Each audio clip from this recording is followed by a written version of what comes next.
Tandaan niyo po, walang miyembro ng pamilya na habang panahon makakasama mo. Walang asawa na habang panahon makakasama mo. Walang magulang na habang panahon makakasama mo.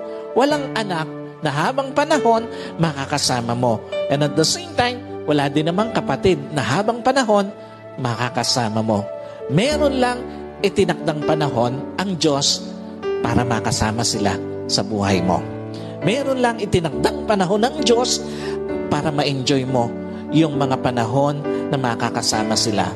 Bawat panahong kasama ang pamilya, pahiram ng Diyos. Bawat panahong kasama mo sila o bawat araw na kasama mo sila, kabawasan yon sa panahong makakasama mo sila. At bawat sandali na lilipas, palapit ng palapit yon sa pagtatapos ng pahiram na panahon sa iyo ng Diyos.